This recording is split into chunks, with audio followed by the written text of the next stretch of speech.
Anarchism and the Black Revolution by Lorenzo Kom'boa Ervin. Chapter 1. An Analysis of White Supremacy. This pamphlet will briefly discuss the nature of anarchism and its relevance to the Black liberation movement. Because there have been so many lies and distortions of what anarchism really stands for by both its left and right-wing ideological opponents, it will be necessary to discuss the many popular myths about it. This in itself deserves a book, but is not the intention of this pamphlet, which is merely to introduce the Black movement to revolutionary anarchist ideals. It is up to the reader to determine whether these new ideas are valid and worthy of adoption. How capitalists use racism. The fate of the white working class has always been bound with the condition of black workers. Going as far back as the American colonial period, when black labor was first imported into America, black slaves and indentured servants have been oppressed right along with whites of the lower classes. But when European indentured servants joined with blacks to rebel against their lot in the late 1600s, the propertied class decided to free them by giving them a special status as whites, and thus a stake in the system of oppression. Material incentives, as well as the newly elevated social status, were used to ensure these lower classes' allegiance. This invention of the white race and racial slavery of the Africans went hand in glove, and is how the upper classes maintained order during the period of slavery. Even poor whites had aspirations of doing better, since their social mobility was ensured by the new system. This social mobility, however, was on the backs of the African slaves, who were super exploited. But the die had been cast for the dual-tier form of labor, which exploited the African, but also trapped white labor. When they sought to organize unions or for higher wages in the North or South, white laborers were slapped down by the rich, who used enslaved black labor as their primary mode of production. The so-called free labor of the white worker did not stand a chance. Although the capitalists used the system of white skin privilege to great effect to divide the working class, the truth is that the capitalists only favored white workers to use them against their own interests, not because there was true white class unity. The capitalists didn't want white labor united with blacks against their rule and the system of exploitation of labor. The invention of the white race was a scam to facilitate this exploitation. White workers were bought off to allow their own wage slavery and the African super exploitation. They struck a deal with the devil, which has hampered all efforts at class unity for the last 4 centuries. The continual subjugation of the masses depends on competition and internal disunity. As long as discrimination exists and racial or ethnic minorities are oppressed, the entire working class is oppressed and weakened. This is so because the capitalist class is able to use racism to drive down the wages of individual segments of the working class by inciting racial antagonism and forcing a fight for jobs and services.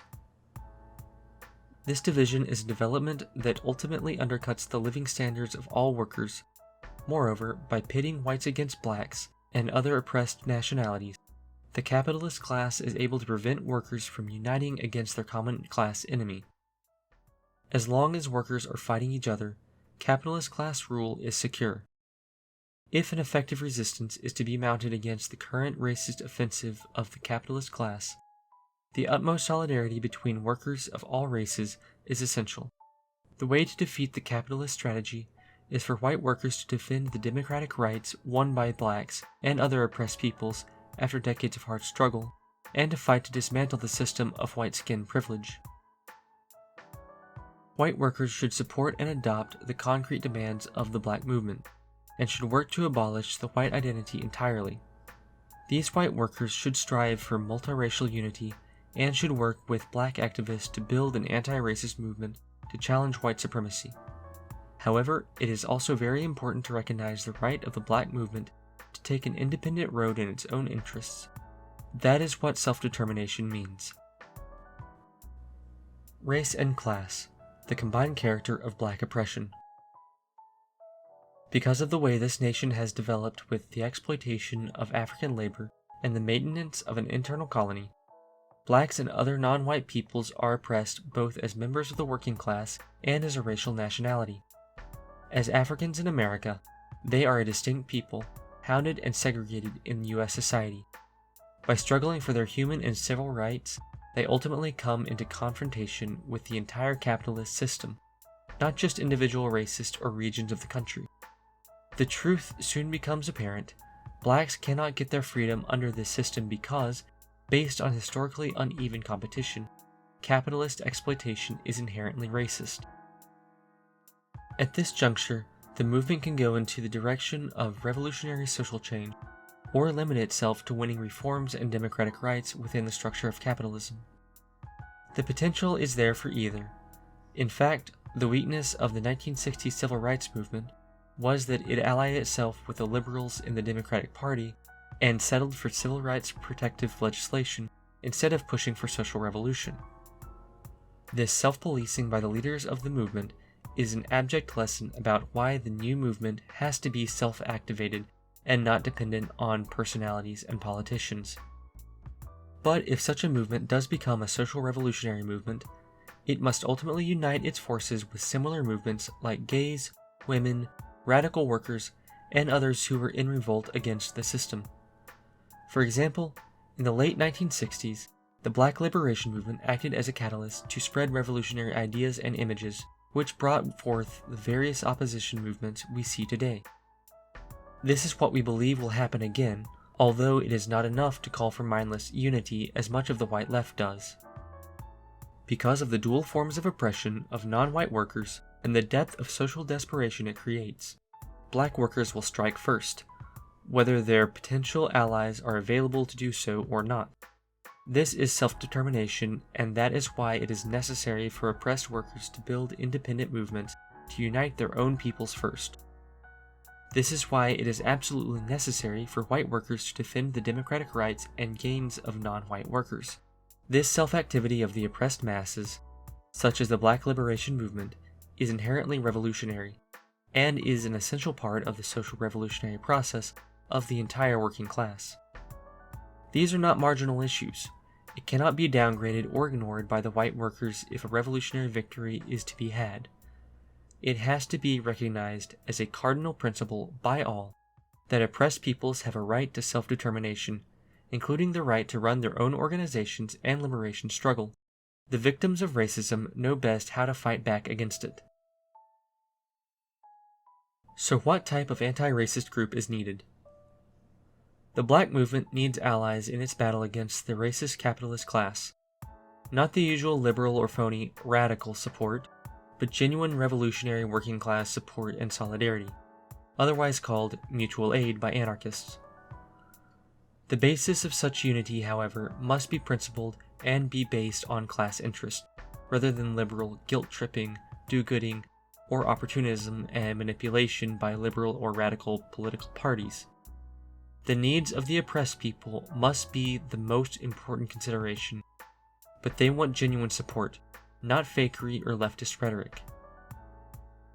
The anarchist movement, which is overwhelmingly white, must start to understand that they need to do propaganda work among the black and other oppressed communities, and they need to make it possible for non-white anarchists to organize in their communities by providing them with technical resources, printing of zines, video and CD production, etc., and assisting with financial resources. One reason there are so few black anarchists is because the movement provides no means to reach people of color, win them over to anarchism, and help them organize themselves. This must change if we want the social revolution to take place in America, and if we want North American anarchism to be more than white rights movement. The type of organization needed must be a mass organization working to unite all workers in common class struggle, but must be able to recognize the duty to support and adopt the special demands of the black and other non-white peoples as those of the entire working class. It must challenge white supremacy on a daily basis. It must refute racist philosophy and propaganda, and must counter racist mobilization and attacks, with armed self-defense and street fighting when necessary. The objective of such a mass movement is to win the white working class over to an anti-white supremacy, class-conscious position, to unite the entire working class, and to directly confront and overthrow the capitalist state and its rulers. The cooperation of and solidarity of all workers is essential for full social revolution, not just its privileged white sector. For instance, an existing organization like Anti-Racist Action, if adopting such politics as an anarchist group, should be given a higher priority by our movement. Every city and town should have ARA-type collectives, and every existing anarchist federation should have internal working groups that do work around racism and police brutality. In fact, the type of group that I am talking about would be a federation itself to coordinate struggles on the national and maybe even international level. This would be a revolutionary movement, not content to sit around and read books, elect a few black politicians or friends of labor to Congress or the state legislature, write protest letters, circulate petitions, or other such tame tactics. It would take the examples of the early radical labor movements like the IWW as well as the civil rights movement of the 1960s to show that only direct action tactics of confrontation and militant protest will yield any results at all. It would also have the example of the 1992 Los Angeles Rebellion to show that people will revolt, but there need to be powerful allies extending material aid and resistance info, and an existing mass movement to take it to the next step and spread the insurrection. The anarchists must recognize this and help build a militant anti-racist group, which would be both a support group for the Black Revolution and a mass organizing center to unite the class. It is very important to wrest the mass influence of the racial equality movement out of the hands of the left liberal democratic wing of the ruling class. The left liberals may talk a good fight, but as long as they are not overthrowing capitalism and smashing the state, they will betray and sabotage the entire struggle against racism. The strategy of the left liberals is to deflect class consciousness into strictly race consciousness. They refuse to appeal on the basis of class material interest to the U.S. working and middle classes to support black rights, and as a result, allow the right wing to capitalize unopposed on the latent racist feeling among whites, as well as on their economic insecurity. The kind of movement I am proposing will step in the breach and attack white supremacy, and dismantle the very threads of what holds capitalism together. Without the mass white consensus to the rule of the American state and the system of white skin privilege, capitalism could not go on into the next decade. The myth of reverse racism. Reverse discrimination has become the war cry of all those races trying to roll back civil rights gains won by blacks and other oppressed nationalities in housing, education, employment, and every aspect of social life. The racists feel these things should only go to white males, and that minorities and women are taking them away from white men. Millions of white workers, day in and day out, are bombarded by this racist propaganda, and it is having a big impact. Many whites believe this lie of reverse discrimination against white people. This belief is embraced by many duped white workers who consider reverse discrimination to be at least partly responsible for the economic problems so many of them are suffering from today. Such beliefs propelled Ronald Reagan to his 2 terms as U.S. President. Reagan tried to use this racist propaganda line to precipitate a rollback in the civil rights gains of oppressed nationalities. The racists claim the concept of reverse discrimination suggests the wholesale discrimination against blacks and other racially oppressed groups is a hoax. Baldly stated, the idea is that the passage of the 1964 Civil Rights Act ended discrimination against blacks, Latinos, and other nationalities, and women, and now the law is discriminating against white people. The racists say racial minorities and women are the new privileged groups in American society. They are allegedly getting the pick of jobs, preferential college placements, the best housing, government grants, and so on at the expense of white workers.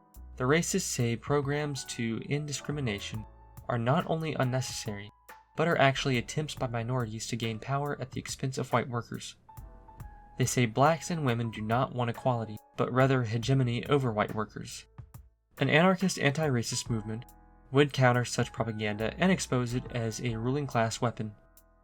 The Civil Rights Act did not cause inflation by excessive spending on welfare, housing, or other social services. Further, blacks aren't discriminating against whites.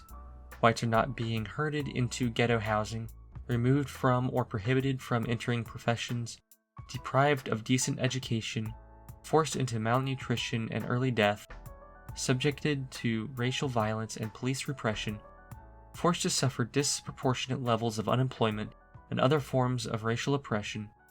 But for blacks, the oppression starts with birth and childhood. Infant mortality rate is nearly 3 times that of whites, and it continues throughout their lives. The fact is, reverse discrimination is a hoax. Anti-black discrimination is not a thing of the past. It is the systemic, all-pervasive reality today. Malcolm X pointed out in the 1960s that no civil rights statutes will give black people their freedom, and asked if Africans in America were really citizens, why would civil rights be necessary? Malcolm X observed civil rights had been fought for at great sacrifice, and therefore should be enforced. But if the government won't enforce the laws, then the people will have to do so, and the movement will have to pressure the government authorities to protect democratic rights. To unite the masses of people behind a working-class, anti-racist movement, the following practical demands, which are a combination revolutionary and radical reformism, to ensure democratic rights are necessary. 1. Black and white worker solidarity. Fight racism on the job and in society. 2. Full democratic and human rights for all non-white peoples. Make unions fight racism and discrimination. 3. Armed self-defense against racist attacks. Build mass movement against racism and fascism. 4. Community control of the police. Replacement of cops by community self-defense force elected by residents. End police brutality. Prosecution of all killer cops. 5. Money for rebuilding the cities. Creation of public works brigades to rebuild inner-city areas made up of community residents. 6. Full socially useful employment at union wages for all workers. End racial discrimination in jobs, training, and promotions. Establish affirmative action programs to reverse past racist employment practices. 7. Ban the Ku Klux Klan, Nazis, and other fascist organizations. Prosecution of all racists for attacks on people of color.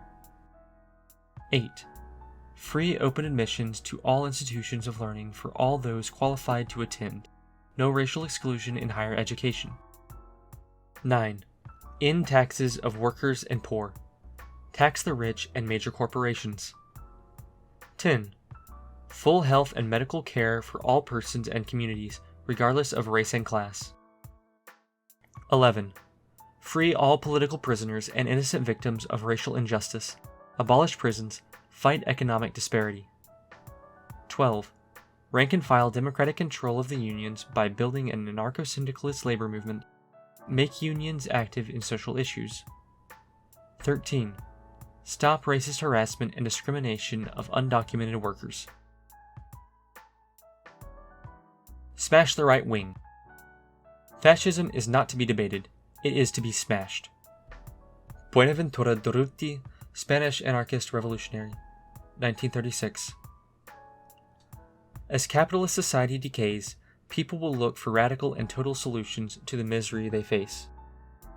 The Nazis and the Klan are among the few right-wing political forces that offer, or appear to offer, a radical answer to the current problems of society for the white masses. That these solutions are false will matter little to confused and hysterical people searching desperately for a way out of the socio-economic crisis the capitalist world is facing. Sections of the middle class, better off layers of the white working class, poor and unemployed white workers, all poisoned by the racism of this society, are easy prey for Nazi and Klan demagogues. The Nazis, skinheads, and the Klan are the most extreme right-wing racist/fascist organizations in the United States. Today, these groups are small, and many liberals like to downplay the threat they represent, even to argue for their legal rights to spread their racist venom. But these groups have a tremendous growth potential and could become a mass movement in a surprisingly short period of time, especially during an economic and political crisis like we are in now. Basing themselves on alienated white social forces, the Nazis and Klan are trying to build a mass movement that can hire itself out to the capitalists at the proper moment and assume state power. When the capitalists feel that they might need an additional club to keep the workers and the oppressed in line, they will turn to the Nazis, Klan, and similar right-wing organizations with both money and support, in addition to strengthening the state police and military forces. If need be, the capitalists will place them in power, as they did in Spain, Germany, and Italy in the 1920s and 1930s. So the fascists will smash the unions and other working class organizations, place blacks, Latinos, gays, Asians, and Jews into concentration camps, and turn the rest of the workers into state slaves. Fascism is the ultimate authoritarian society when in power, even though it has changed its face to a mixture of crude racism and smoother racism in the modern democratic state. So in addition to the Nazis and the Klan, there are other right-wing forces that have been on the rise in the last 15 years. They include ultra-conservative rightist politicians and Christian fundamentalist preachers, along with the extreme right section of the capitalist ruling class itself, small business owners, talk show hosts like Rush Limbaugh, along with the professors, economists, philosophers, and others in academia providing the ideological weaponry for the capitalist offensive against the workers and oppressed people. Not all the racists wear sheets. These are the respectable racists, the new right conservatives, who are far more dangerous than the Klan or Nazis because their politics have become acceptable to large masses of white workers who in turn blame racial minorities for their problems. The capitalist class has already shown their willingness to use this conservative movement as a smokescreen for an attack on the labor movement, black struggle, and the entire working class. Many city public workers have been fired, schools, hospitals, and other social services have been curtailed, government agencies have been privatized, welfare rolls have been cut drastically, and the budgets of city and state governments slashed. Banks have even used their dictatorial powers to demand these budget cuts, and to even make entire cities default if they did not submit. This even happened to New York City in the 1970s. So this is not just an issue of poor, dumb rednecks and hoods. This is about hoods in business suits. A first step in organizing and preparing the working class in the economic crisis we face is to directly take on the right-wing threat. Repressive economic legislation by conservative politicians to punish the poor and working class must be defeated. Taxes on the rich and major corporations must be increased, while taxes on the workers and farmers must be abolished. If the politicians will not do it, we will organize a tax boycott to force them to do it. The Nazis and Klan must be confronted through direct action.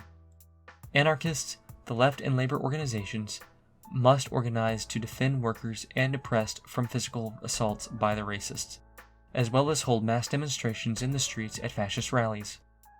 We also must oppose scum like Operation Rescue that uses violent fascist tactics against women's rights to abortions. It is part of the same battleground. Here is the situation. David Duke, the ex-Klansman, is now part of the respectable right, which picks up support among the upper middle class.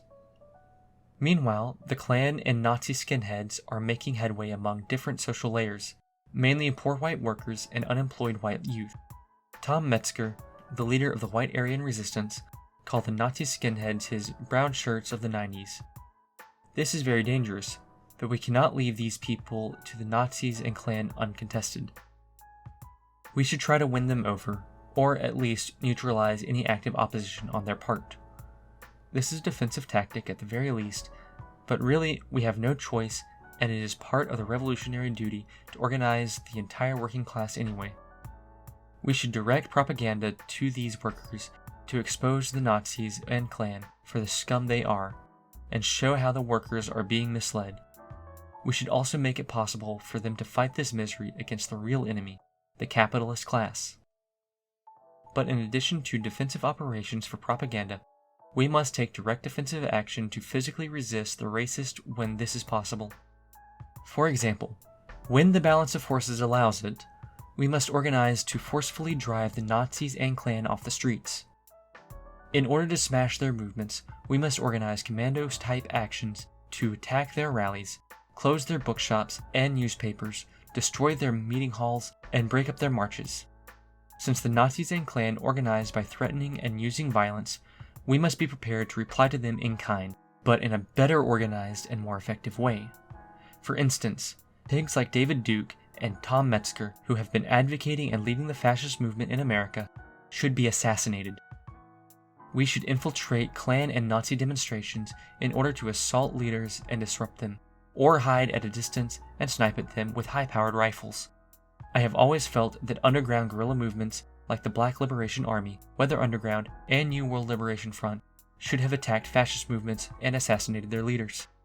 If we cripple the fascists in this fashion, we can smash the entire right and begin to smash the state. This is the only way to stop fascists. Death to the Klan and all fascists. None other than Adolf Hitler has been quoted as saying, "Only one thing could have stopped our movement, if our adversaries had understood its principle, and from the first day had smashed with the utmost brutality the nucleus of our movement." We should take heed.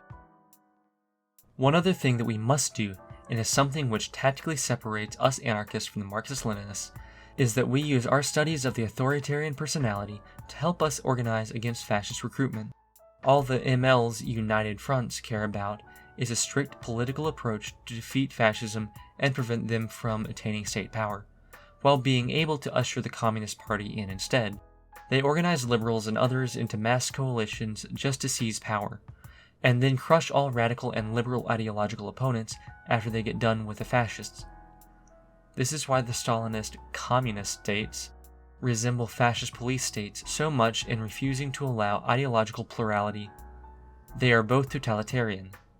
For that matter, how much difference was there really between Stalin and Hitler? So, I say that merely physically beating back the fascists is not the issue. We need to study what accounts for the mass psychology of fascism and then defeat it ideologically, going to the core of the deep-seated racist beliefs, emotions, and authoritarian conditioning of those workers who support fascism and all police state authority. The third prong of our strategy is to organize among the workers and other oppressed sections of society with a program that addresses their needs.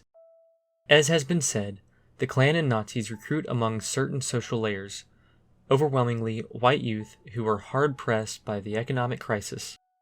These people see blacks, Latinos, Asians, gays, women, and radical movements as a threat.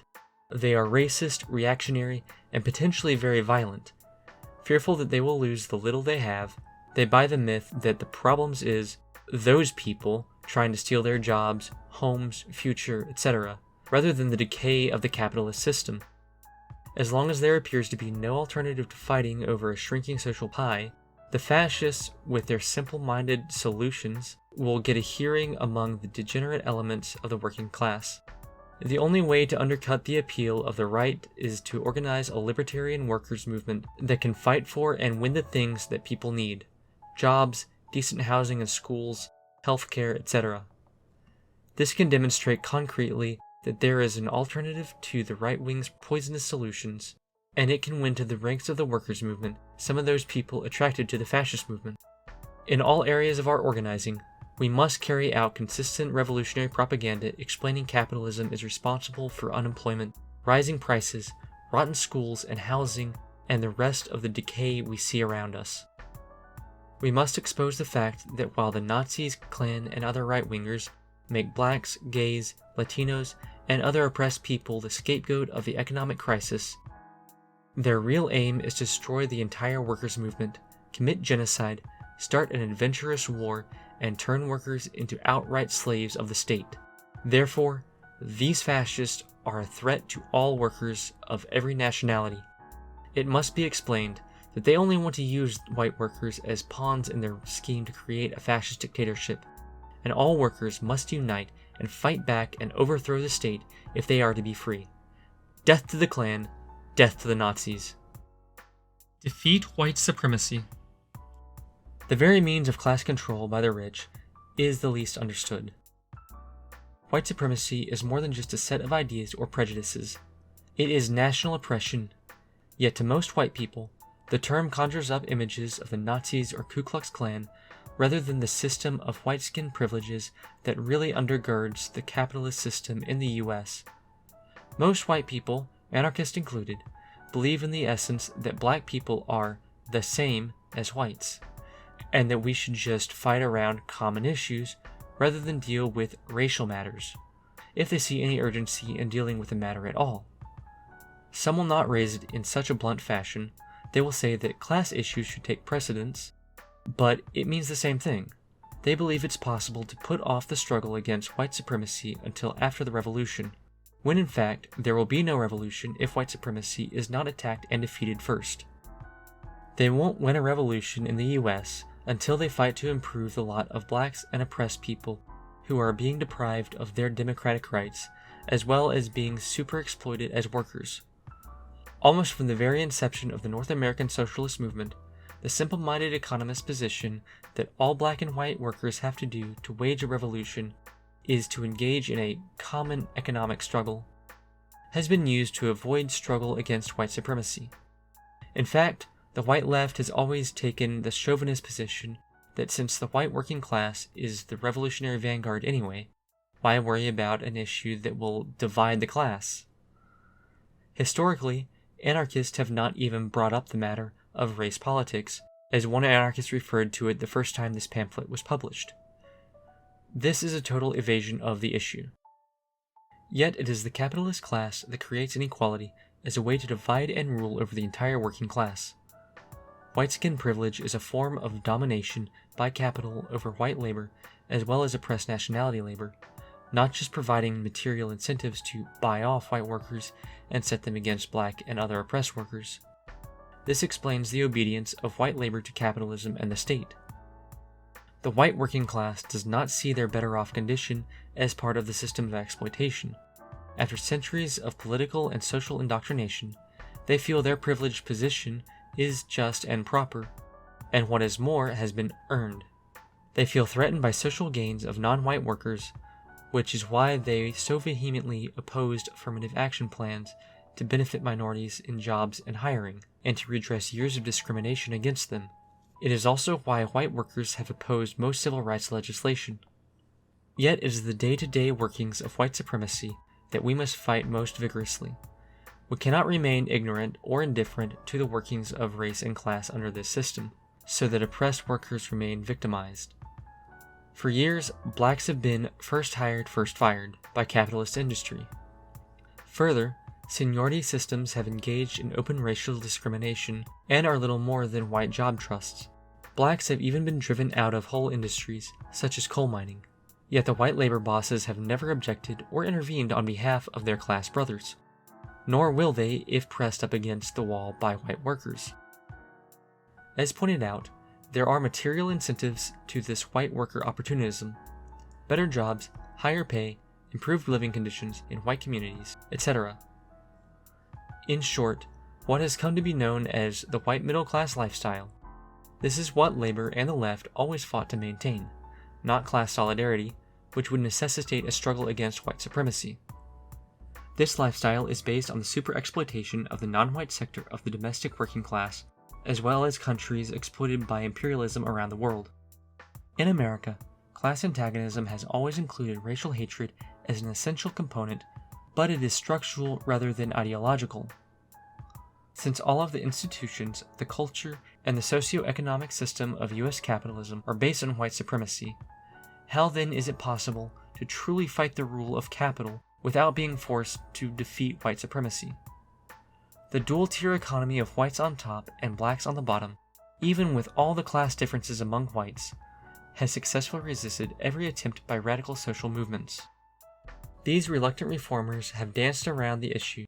While winning reforms, in many cases primarily for white workers only, these white radicals have yet to topple the system and open the road to social revolution. The fight against white skin privilege also requires the rejection of the vicious identification of North Americans as white people, rather than as Welsh, German, Irish, etc., as their national origin. This white race designation is a contrived supranationality designed to inflate the social importance of European ethnics and to enlist them as tools in the capitalist system of exploitation.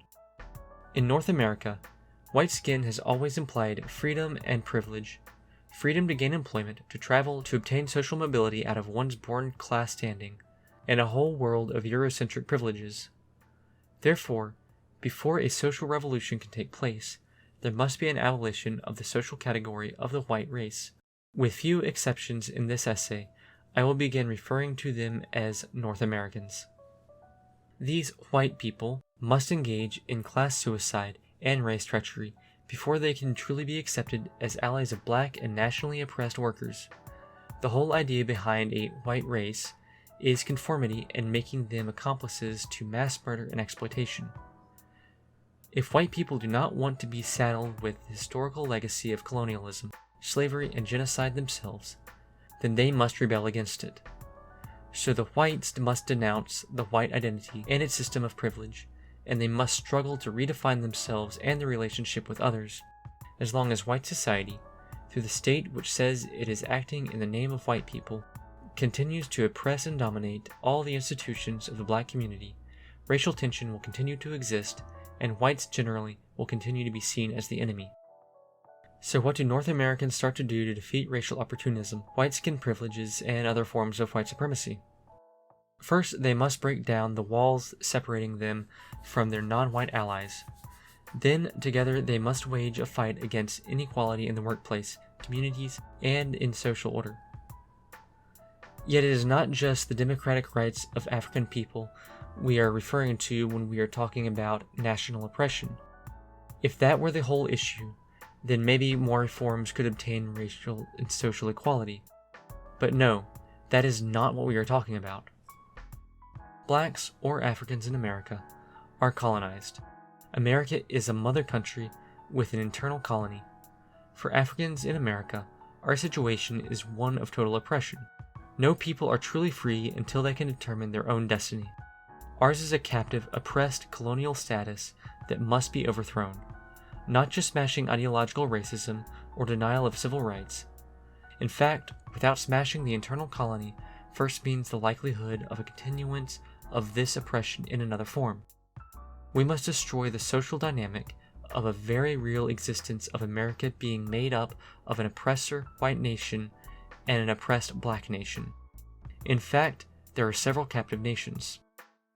This requires the Black liberation movement to liberate a colony, and this is why it is not just a simple matter of blacks just joining with white anarchists to fight the same type of battle against the state. This is also why anarchists cannot take a rigid position against all forms of black nationalism, especially revolutionary groups like the Black Panther Party, even if there are ideological differences about the way some of them are formed and operate. But North Americans must support objectives of racially oppressed liberation movements, and they must directly challenge and reject white skin privilege. There is no other way, and there is no shortcut. White supremacy is a huge stumbling block to revolutionary social change in North America. The Black Revolution and other national liberation movements in North America are indispensable parts of the overall social revolution. North American workers must join with Africans, Latinos, and others to reject racial injustice, capitalist exploitation, and national oppression. North American workers certainly have an important role in helping those struggles to triumph. Mutual aid alone, which can be assembled by white workers for the Black Revolution, could dictate the victory or defeat of that struggle at a particular stage.